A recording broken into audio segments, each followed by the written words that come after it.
Okay, you get all right, I'm gonna stop this video and I'm gonna restart.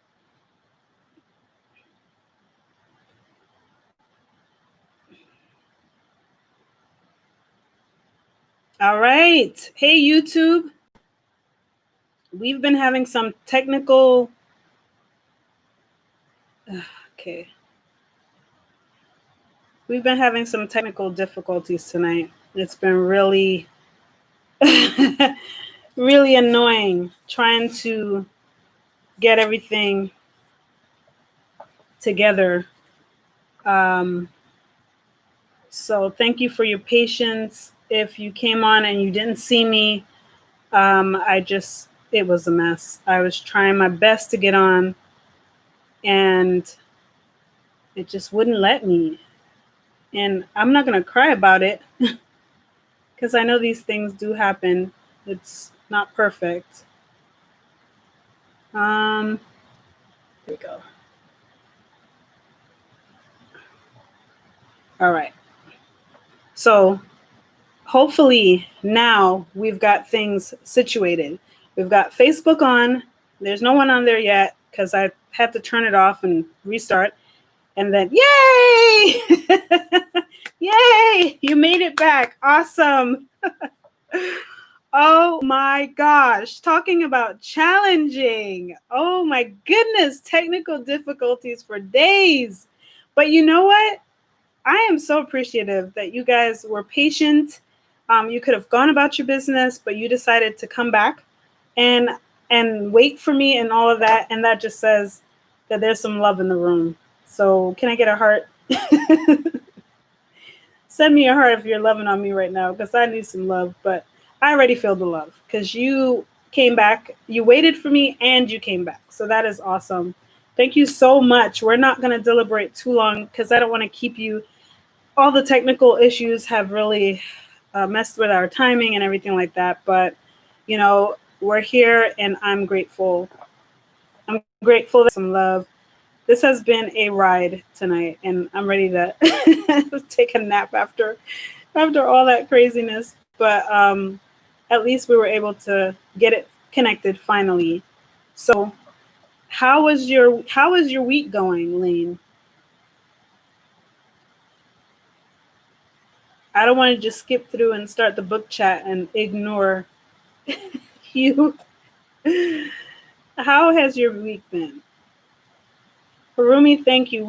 Thank you for your patience. I was just saying on YouTube, thank you for your patience. It means so much to me. I know you could have left and did your own thing or what have you, but you came back. You waited for me and you came back, and that means a lot. That makes me feel really loved, and I really appreciate that. So thank you so much for the love. We're not going to deliberate very long here because we already lost a lot of time with the technical issues, but I just wanted to check in and see how everybody's week went or how everybody's week is going. The week is not over yet. You're welcome. It's just, this has been a ride this evening. But anyway, so I was waiting for Lane to respond about how her week was, but I'll just read that. Okay, here it goes. It's okay. Your sister's in the hospital. Yeah. I know that can be challenging. Yeah, it has been a busy week for me as well. Honestly, it's Thursday, but it feels more like a Friday. Herman says week is going good, especially the weather. Oh yes, the weather has been the best thing about this week. But it has been tiresome. I'm sitting here and I hope that my voice doesn't fail. I've been having a little bit of sore throat, just feeling super drained. But you know what? I knew that you would be here, so I made sure that I came on because I'm not trying to miss out on an opportunity to get together with you again. Because we talked about this the last time, that I look forward to our sessions. And just the fact that you guys keep coming and you hang out and wait for me, it makes me feel so special. Lane says, good weather, but Friday already. Yeah, this week is, it's been rough. I'm like, Yeah, I'm ready to move on. I don't want to be ungrateful. I'm grateful for everything, but it's been a doozy. So anyway, without further ado, how about we get into the book? So let me give an official welcome to, especially to those who are going to watch this in the replay. Hi, welcome to Women's Financial Empowerment Group. I'm your host, Ruth Agbeloso, and I am so happy that you're joining us. We're here every Thursday night, because not only do we like to read, but we like to hang out as women and discuss books and how our day went and what have you. And all of that, the purpose of all of that is so we'll have financial education. It's all a part of financial education and building us up as women. So thank you so much for watching this as a replay. Thank you if you came on live, and I can't acknowledge you if I don't know you're there. So definitely go ahead and comment in the comment section if you want me to give you a shout out. But before I forget, can you go ahead and like this video so that it shows up in YouTube, please? And if you haven't subscribed, please go ahead and subscribe, because I really need it. I'm a small channel and I really need it. So go ahead and like, subscribe. Thank you for the like. Love it. Subscribe if you haven't. Share it with your friends or what have you. Thank you for the love on Facebook. Awesome. Awesome. All right. So without further ado, we're going to go ahead and get in. We're not going to be, I'm already coughing. See that? We're not going to be too long, and I'm going to take my cues from you guys. I don't want to be preaching or teaching here, but I want us to be able to have dialogue. So if you read the book, please feel free to chime in as we go. I'm going to go ahead and announce what book we're doing. We have been reading. Oh, here's the name of the book. Okay. All right. The name of the book we've been doing is The Spender's Guide to Debt-Free Living: How a Spending Fast Helped Me Get from, I can't read my own. Okay. Help me get from broke to bad ASS in record time. Okay. And this book was written by Anna Newell Jones. And as I said last week, I took sort of a gamble on this book because I'm not familiar with the author at all, and I didn't pre-screen the book like I normally do. But I wanted to give her a chance because she's an everyday woman sharing her experience, and I felt like someone could benefit from hearing someone who's not a guru by any imagination, but someone who has had that challenge of being in a lot of debt and busted through. So I wanted to make sure to share her story by reading her book and discussing it. So that being said, if you have this book and you do not like the book, it's okay. It's okay. I didn't write the book, so I'm not offended. But if you like the book, hey, go ahead and say it. If you don't like it, go ahead and say it. Either way, I think it's just great to share. So we're up to chapter 3 and 4. That's what we're going to cover tonight. And it shouldn't take a whole bunch of time, but it'll take as long as you guys want it to take. I have notes, and I'll just be reaching for whatever you got out of our reading this week. Okay, so chapter 3 is called Getting Started. Of course, we're talking about getting started with the Spender's Fast. Am I saying it right? Spender's Fast? Spending Fast. Sorry.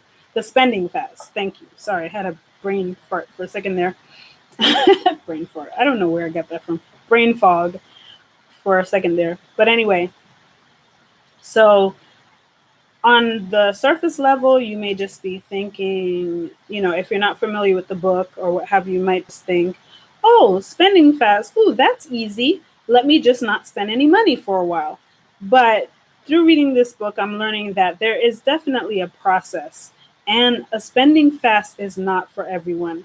So if you don't understand what I mean, go ahead and read through chapters 1 and 2, and you'll understand what I mean by this is not for everyone. She gives some sort of hints to know whether this is a good idea for you or not. So yeah. So in chapter 3, she talks about how to get started. So the first thing that she says that we need to do is figure out what works for you without overanalyzing. So you set a time frame. So you set a start time and an end time. So for instance, if I wanted to do the spending fast, I could say, well, okay, I'm going to start July 1st and I'm going to go until maybe July 1st, 2021. Maybe that's what I want to do. But what she's saying is that whether you do it over a weekend or a month, a year, 4 years, the point is just do it. So don't get too caught up in, oh my gosh, I don't think I could do it for a year. Oh my gosh, don't get caught up in that. Just figure out when you want to start and get started. And having end date will really help you because, I mean, think about it. If you're working towards a goal, but you don't know what the goal is, or you don't know, what it takes to get there, like you don't have a point where you're going to end that. Like what is even the point? What kind of journey is that? So it's good to have like an end point, of a starting point and an ending point. So I really agree with her on that one. And she recommends a year. She says that that's ideal because the longer the fast is, the more that you'll eliminate, and you'll be able to increase your savings. And one thing I also want to mention in this book, that she talks about, that while she was doing her spending fast, which she's going to go through in more detail in the book, she was not saving. Now, I just, again, want to put this disclaimer out, that there are different ways that people come about. I'm sorry, let me start again. There are different ways that people achieve debt freedom. Okay, there's not a one size fits all. So this is what worked best for her. So if you've heard other methods, don't be offended or get angry that she's not, that she wasn't saving when she started this or what have you, because that's not what you've been taught, or that's not what you heard. Just the same thing in my business. I help people come up with a plan that best fits their needs. It's the same thing, like, reading these different books. You have to figure out what works best for you. The last book that we read, of course, she's a guru, and, her advice is going to look different from Anna Newell Jones. So that being said, you don't have to do all that she did. You don't have to do anything that she did, but she's sharing her story. So I'm not telling you to do what she did, but you can probably learn something from what she did. Okay, does that make sense? If that makes sense, give me a something, a thumbs up. I got it. Cool, whatever. So I know that makes sense, because any book that we do, I don't want you to think that I'm telling you what to do, or that I'm telling you to do what this person did, because there's different ways. Yay! Thanks for the thumbs up. Awesome. All right, moving right along. So it's better to go longer if you can, but if you can only do a weekend, it will help in some sort of way. All right, she talked about how it made her more appreciative, how doing the spending fast. Yes, thank you very much. Rumi says, yes, it makes sense. Awesome. So she talked about how doing the spending fast allowed her to be more appreciative of the things that she had, because, of course, she was spending a lot less money on things. So when she got things, she could cherish them more. All right. So moving right along. Another thing, she says, to get your friends and family involved in it. So let them know what you're doing, that you're going on this spending fast, and you pretty much may have to sell it to them, but be very honest about what you're trying to achieve. So if you're going on the spending fast so that you can buy a house, or excuse me, increase your credit score, I don't know, whatever your goals are, be honest with your family, your friends, and let them know, hey, right now I'm not going to be able to do X thing or Y thing because I'm going on the spending fast, and, I really can't do it right now. And, try to get them to support you, because if you're doing it all alone with no support, she says it might be, more of a challenge. But when you have them on board, it helps. However, you shouldn't feel like you have to justify what you're doing. And that really stood out to me, because as women, I think a lot of times we want to please somebody, and so we may not do what we want to do or what we need to do because we're trying to please somebody else. And I'm not saying, don't care what other people feel or anything like that. But what I'm saying is that if you know that what you're about to do is good for you or your family, then you should probably stick with it. Be strong about what you believe in, and hopefully other people will fall in line when they see that it's working for you. Yeah, Lane says it helps to keep yourself accountable if you've told others about it. That is correct. And Anna says that in the book as well, that it helps to keep you accountable. Yeah, once you put it out there, people are looking at you like, yeah. And I remember I did that in our private Facebook group, Women's Financial Empowerment Group, WFEG, whatever. And we talk about goal setting there and stuff like that. And I think it's really vital to say it out loud, what it is your goal is. Tell somebody about it so that they can help to keep you accountable and support you through the process. So she also says, you should be positive about it. So if you're like, man, I'm going to go on this spending fast, and man, I'm so bummed because I really wanted to buy some new shoes this month, then, the people around you, they're not going to be as supportive. But if you talk about it in a positive way, then you'll get more support, because they'll see your enthusiasm. But if you're doing something and you're selling it like it's hard labor, then they're gonna be like, "What are you doing this for?" So be honest. I'm in up to my neck in debt, and so I need to do this to clear the debt so that I could do X thing or whatever. So that's what she recommends. Okay. So, and she says, if you become debt free, it results in a life of requiring less to be happy. Yeah, Lane says misery loves company. That is true. That is so true. Yeah, you'll get a lot of friends when you're miserable. Trust me. So she says, yeah, being debt free, you require less to be happy. So you definitely want to sell that dream to your friends, to your family, and let them know. I don't know. Let me hear from the viewers. I mean, have you found it a challenge? Like, if you feel like you don't want to spend money, I don't know if you've done an actual spending fast, but if you've said, you really don't want to spend money right now, do you find it challenging as far as maybe like not being able to buy gifts for family or doing certain things? Go ahead and comment and let me know.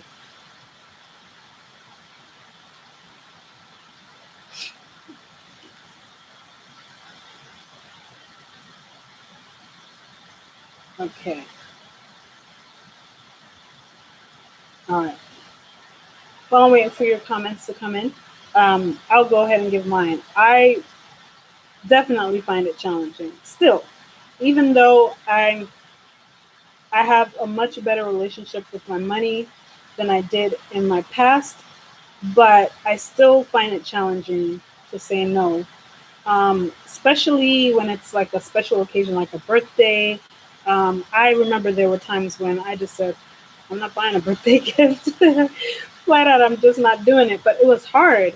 It was hard because I knew that, they were expecting a gift, or, maybe they deserved it in some way. I don't know.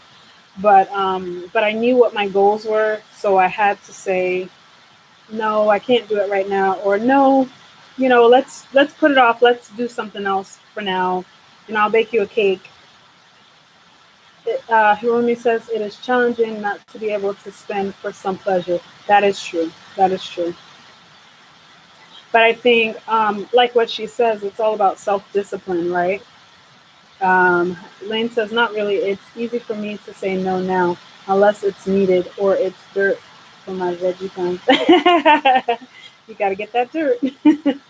So yeah, it can be a challenge, but I personally think that when you stand up for what you believe in, people respect you more, and if you're working towards a goal and they see that you're serious about it, they'll respect you over time, even though they may miss the gift or they may miss you going out and hanging out with them, but they'll respect you more. That's my opinion. So anyway, so she says get the support of your family and friends. Get their support. Okay. So that is basically what I wrote down for chapter 3. Before I move on to chapter 4, does anybody have anything to add from chapter 3?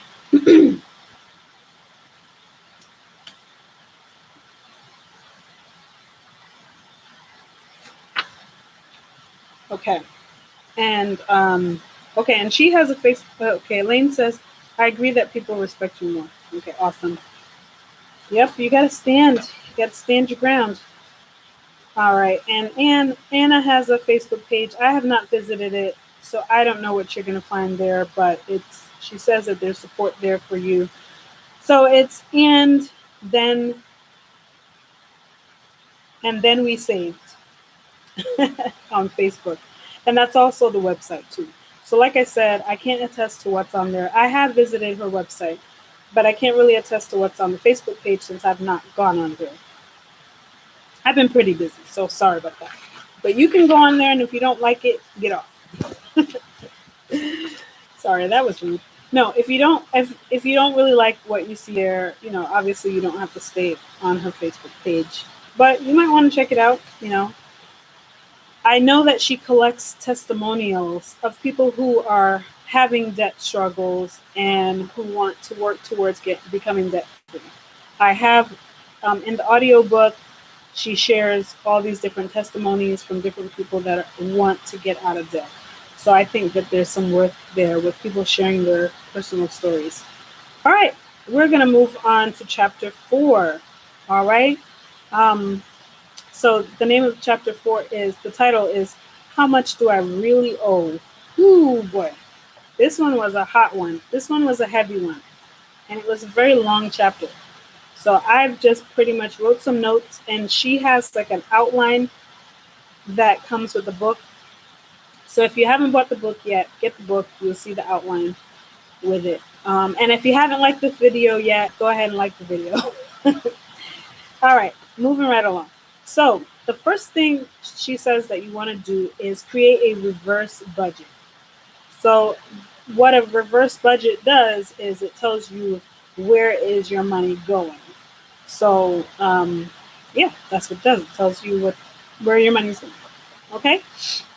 So the first thing she says to do is get your last 3 months bank and credit card statements, and she suggests writing. I'm sorry, I can't read my own handwriting. She suggests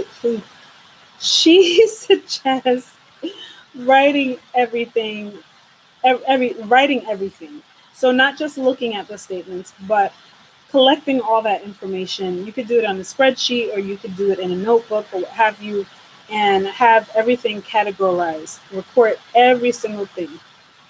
And then you average out by adding everything and dividing by 3. So that's what she suggests. And that way you can see where your money is going. Personally, that sounds scary. But it's not. I mean, once you get in the habit of doing it, I mean, some people who are, people who budget do this on a regular basis. But like she explained in the first couple of chapters, budgeting did not work for her. It was too daunting. She couldn't really understand certain aspects of it. And I'm sure a lot of other people have that same issue. So it's not too strange, I don't think. But anyway, so that's how she suggests, adding up your total and then dividing it by 3.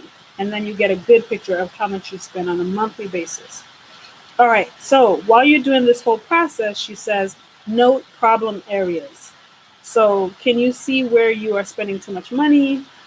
So you may have thought that your biggest expenditure was, I don't know, rent, or your mortgage or what have you. But by writing everything down, you may find that your biggest expenditure could be eating out or clothing or something. So it's good to, it gives you a good visual of what is actually the problem. Why was it divided by three? Because dividing it by three will show you how much you're spending per month. Because it's 3 months worth of expenditures, I guess. Um, all right, good question. Dominoes.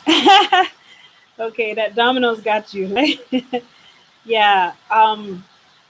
It's a cycle. I feel like it's a cycle. Like certain things are cyclical. You know, you get used to buying a certain thing. Uh, it just becomes a part of you. For instance, okay, so let me expose myself too. Yeah, 3 months. Yeah. So, so I'll expose myself. Just tell on myself here. So, during this COVID-19 thing, whatever quarantine, um, I think I had meal planned and prepped and all that stuff. But for some reason, by the time I get to Friday, I'm just like, you know what? I don't want to cook. I don't know I don't know what to make. I'm tired of cooking. I prep for Saturdays, but Friday I was just like, you know what? We spend a lot of time cleaning, and I just don't even know. So I found that I started to develop a habit of getting pizza. So not Domino's, but another company, and by delivery or I'd go pick it up. So I realized that I was getting into that habit, right? And to me, I feel like if it's a good habit, then yeah, let's do it. But when I thought about it, it wasn't a good habit for me. I'm not telling anybody else how to live their life, but for me, I felt it wasn't a good habit because I was spending unnecessarily when I had food in the house. It wasn't like I didn't have food. And it wasn't that satisfying. Honestly, if I budget to go out, so we can have an outing, um, I don't feel bad about that. But, if I'm, doing something, sorry, I'm stretching across, I'm going to fix my camera up a little bit. But I mean, my phone. What did I do? Okay. So I feel like if, I'm putting my money into something and I'm not really enjoying it, like, what's the point, right? So anyway, needless to say, I cut that habit. We might end up getting pizza tomorrow. Long story. Anyway, but it definitely, you get that habit going and you don't even realize. Yeah. Lane said yes. All that. Homemade pizza is so much better. It just seems daunting. Yeah, it's work because you gotta do all of it and then you gotta clean up. So it's just, yeah. But yeah, sometimes it's good to take a break or whatever. But at least be aware of what you're doing. And anyway, we're going off on a tangent. But for me, I just wanted to throw myself out there because I know that it wasn't really helpful because it wasn't a part of my budget and because I wasn't enjoying it either. So, needless to say, I pretty much cut that out except for tomorrow. It's probably going to be one of those days. Anyway, moving right along. So, um, she says also that you should identify your triggers that tempt you. Okay. Um, So you have to make a plan to avoid those triggers or figure out how you're going to deal with those triggers ahead of time. So if you go into a certain store or you pass by a certain store and the store is like calling you, like, Ruth, come by. Will you come by? Then you might want to take a longer route to avoid that store.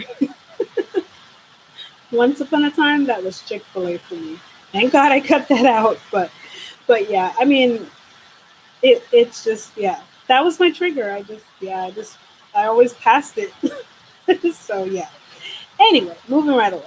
So you want to avoid those temptations if you can. All right, number 3. The next point I want to make. List your debts and interest rates. And what she suggests is not just list credit card bills, or loans. But you want to list everything. Like if you owe your grandmother some money, you want to list that. If you I don't know, if you have unpaid bills, list that. Like every single thing you owe, even your mortgage. And she says a lot of people don't want to put their mortgage down for some reason, but it's a good idea to put everything down. So, and then after you put everything down, then you add it all up. So when you add it all up, then you see how much in debt you are. Because, yeah, how can you work towards getting out of debt if you don't know how much you owe, right? That makes sense to me. And you also want to, make sure you write the interest rate next to all of the, the things that have interest. Then she says call debtors and ask to reduce your interest rate. Okay, I've tried this before and it works sometimes. Let me just say that. So sometimes they will decrease your rate, sometimes they will not. Another person that I read his book suggested that you should act as if you're leaving. And they'll respect that more, like, oh, well, I guess, I'm going to have to close my account because the interest rate is way too high. Excuse me. So I know, but she says the key thing is to be calm and polite. And I'm all for that, calm and polite, because honestly, you're not going to get a whole lot by being mean and nasty, but sometimes that works too. I don't know. I'm not going to suggest it. But yeah, if you can get your interest rate reduced, then that would really be helpful. Also, she says, move your payment date if you need to. So if, for instance, a certain bill comes out on the 5th, but the rest of your bills are due on the 20th, you might want to move that one to the 20th too. However you want to set it up so that you know when everything is coming out and it's more streamlined, then go ahead and do that. All right. Next point. Turn off auto payments and overdraft protection. Honestly, when she said turn off auto payments, I cringed because honestly, I live by auto payments. Like, automate your life. Lane says, at least always start calm and polite. Lots of places will let you change your due date online. Yes, that is true. Yeah, that's true. The due date, yeah. Um, yeah, that's a good point. Yeah, you can a lot of times change your due date online. I've done that before. Um, so you probably don't even need to call. But with the interest rate, you definitely need to call for that. And you might need to speak to, she doesn't say this in her book, but sometimes I feel like you have to speak to a manager. I know. I'm one of those people. Like, can you speak to a manager, please? Because honestly, the person who's talking to you, their hands are tied, or they make it seem as though their hands are tied. So why bother if they're not going to be able to get you what you need? It's nothing personal, but you need to get what you need to get. This is my opinion. Anyway, so turning off auto payments. When she said that, that really threw me. But I get what she's going at here. What she says is pause the auto payment until the fast is over, and the point is you want to be on top of every single dime that goes out. You want to see when it leaves. You want to be on top of all those payments. So if it's on auto pay, you don't really think about it. But during this fast, you want to be able to think about where exactly your money is going so that you begin to, build up that habit of keeping track of your money. Um, so she says, always check bills and statements for errors. Okay, obviously, if you're doing auto payment, you're just paying. You don't really pay much attention to the bill unless that is your habit. I know personally, I check my bills every now and then. I'll just set a date and I'll just scan through just to make sure, that I'm not being charged for something that I didn't charge or something like that. And I pay off my debt right away. Like I pay off my credit card bill right away as much as possible to avoid. I don't pay any interest. I can't tell when's the last time I ever paid interest because I make sure I don't buy anything that I can't pay off. That's a rule. But anyway, I digress. And then she says turn off uh, turn off draft protection. Oh my gosh. I think draft protection is the devil, honestly. I feel like I feel like it causes, well, she says that it causes more fees and useless spending. And it's so true. It's like they charge you so much just to save face at the store. And a lot of the times, the things that you're buying aren't even necessities, you know. So if you are spending money and your card is declined, you probably just need to leave and go home. Yes, yes. Lane says draft protection and payday loans. Correct. Yes, both of them. They're of the devil. I'm convinced.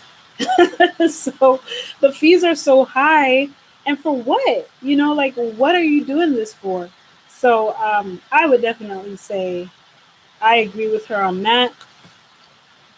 Get rid of those draft overdraft protections because they're not protecting anything. They're just another way to get you to spend more money. And while you're in the spending fast, you definitely want to eliminate all those excess things as possible, as per what she shares in her book. Okay. Um, next step. Find out about penalty. Find out about penalties that you'll incur if you pay off something with more than a minimum. So honestly, the only thing that I could think of is like a mortgage. If you have a prepayment, good. Let me try that again. Take two. Prepayment penalty. So if you have a prepayment penalty, then she suggests just pay the minimum and then focus on things that don't have a prepayment penalty. Pay those off, and then you can work towards the ones that have a prepayment penalty. Three. Let me try again. Prepayment penalty. Oh my gosh, I can't even talk today. Okay, so that's what she suggests. All right, and she also suggests that you renegotiate your contract so you can get a simple interest. So if you're in a position to renegotiate the contract, then do that. You know, I share a lot of videos on my channel. Well, not a lot, because I don't have a lot of videos, but I have been sharing more and more. And one of the things that I have shared about is women. As women, we need to be assertive, especially when it comes to all these fees and whatnot. We need to understand what we're being charged, and we need to be able to stand up and say, "Hey, why am I being charged this? Can you take this fee off? You know, what can I do to reduce this or whatever?" You know, we have to learn to speak up for ourselves so that we can get what we need, right? So if you're able to renegotiate a contract so that you get a reduced rate, then go ahead and do that, because she suggests that, and I think that's a great idea as well. Um, and then she says, then pay off. You could pay off without. Okay. All right. And if you're not able to get simple interest, then I mean you're just not able to do it. But focus on the things that you can pay off as soon as possible. So she says, pay off whatever you can pay off without without that pre- I mean, I'm sorry, without the simple interest if you can't get it. All right, next step. And sorry, I'm like tripping over my tongue. I think my week is catching up to me. I'm gonna pause here for a second. Does anybody have anything to add or anything from chapter 4 before we move on to the next point? Um, and if you don't, that's fine. If you do, go ahead and comment, and I'll read your comment. Um, all right. The next thing she says is, if possible, weigh pros and cons of alternative education versus traditional schooling. Of course, this doesn't apply to everyone because not everyone has children, or you yourself, you don't have a plan to go to school. But if you are thinking of going to school, or if you have children that will be going to college, university, what have you, then you might want to consider alternative education as opposed to traditional schooling. So I believe what she means by that is like trade schools and whatnot. I know personally, with my degree, I could have bought a house with the amount of debt that I ended up in. You know, it's just like student loan debt is scary. Um, It's really scary. And if you can avoid it, it'll be better. Okay, Lane says, I've always thought the trade school route is best. Yeah, it's best for some people. I think that it depends on what field you're going to go into because some fields require you to have, um, university, like master's, bachelor's, whatever. And some you can just have a trade school. And I love trade schools because I feel like it's so hands on and you just learn so much as opposed to university, which yes, in some fields you do get a lot of um, on-site training or what have you, but for most part, I feel like it's a lot of theory. But anyway, there's other things to it too. I don't want to minimize that whole experience but the point that I'm making and that she said in her book is that student loans are a big deal and a lot of people are in heavy debt because of them. So it's wise to think about other choices if possible. And the key is, like she says, pay off as soon as possible. And I remember I did that for my undergrad. I got a loan and I think I paid it off. By the time school was over, I paid it off because I did not want to be stuck with all that debt. Unfortunately, I ended up in big debt, with my master's degree. But my undergrad, I paid it off right away. And that's what you need to do, pay it off as soon as possible. And she says, don't ignore loans. Um, I've worked with so many people, and one sign of of anxiety is not opening mail. So Lane says, my kids both want to be doctors. No. Well, then they need to apply for scholarships as soon as possible. That's what I say. I say let them be what they want to be, but let someone else pay for it. How about that? What do you think? Sound like a good plan? There are tons of scholarships out there. So then you get those good grades and apply for them early. All right. All right. So, like I said, don't ignore the loans. If you get mail, you need to open them up. You need to act on them. Don't be like the person that doesn't, because it won't go anywhere. It just piles up, piles up. Lane says perfect. Yes. And we can talk about that offline. I know you have a ways to go before your children are that age, but you know what? When you set up things ahead of time, then when that time comes, things are smoother. So there's the saying that you don't plan to fail, you fail to plan. So planning is very vital. All right. And that's not from this book. All right. Communicate with lenders for solutions. So if you're in a situation where you feel like you can't pay your debt for some reason, or you're welcome. If you feel like you cannot pay your debt for whatever reason, don't just sit on it and be like, man, I can't pay this. Man, I can't pay this. This is horrible. Call them up, let them know your situation, and they may be able to work out a plan with you so that you can pay it off in a different way, either pay less or what have you. There's different programs out there. So I'm not going to belabor that point. I think that is the end of my notes with that. Yeah, but definitely student loans. Boy, that one really, really gets me because it can add up so quickly. Anyway, that's the end of that book. So God willing, we'll do the next couple of chapters next week.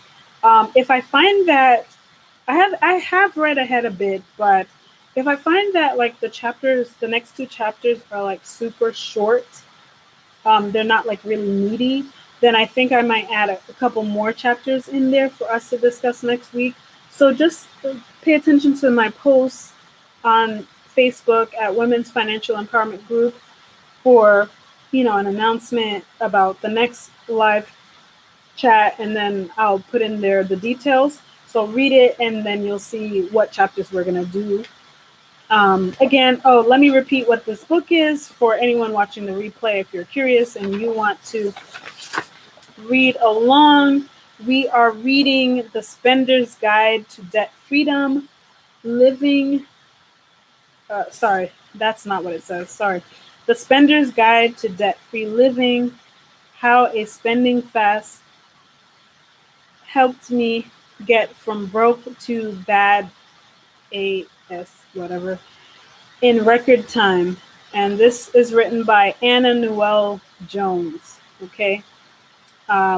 So if you're interested, go ahead and check out her book. I chose it because I felt like she's an everyday woman sharing how she got out of debt her way, and it's just another perspective. We can read the gurus all day long. I love them, but sometimes it's good to just hear from an average citizen that has made some drastic changes, and we could probably learn something from them. So I don't know, folks. We had a rough night with the technical difficulties, but we made it through, and I am excited just to be on. It's great to have this time with you, chit-chatting in the comments and whatnot. You're awesome. So I think that'll do it for me. Before you go, I'm going to put a can you see me still? I think you can. You should be able to on Facebook. On YouTube. Just give me a thumbs up if you could still see me. You see me? Okay. So I'm about to end this in a second. I just want to put a link in the chat for you so you can take a look at this testimonial that I recorded. And I'm looking for the next couple that I can work with. Okay, just to be transparent, this couple, they weren't my clients.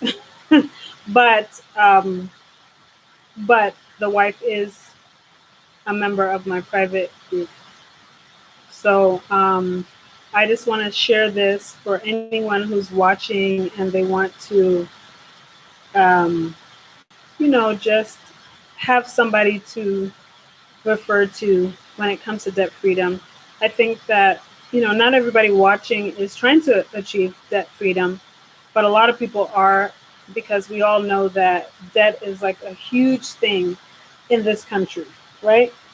So many people are in debt and just not able to figure out life, like how they're going to get out of debt at any point in time. So I think that it's just good to talk about these things and work on them. So I'm going to go ahead and leave a link in the chat so you can watch it after this video. I was going to leave it ahead of time, but I didn't want to distract you by putting a link in during the broadcast. But anyway, how is this book chat? Give me a thumbs up or whatever, comment or whatever, and let me know, what do you think about tonight's book chat? And now okay, Lane says, I'm so glad we've had this time together. Awesome, me too. I'm glad you can see me. Okay. Awesome, I'm getting some hearts on Facebook.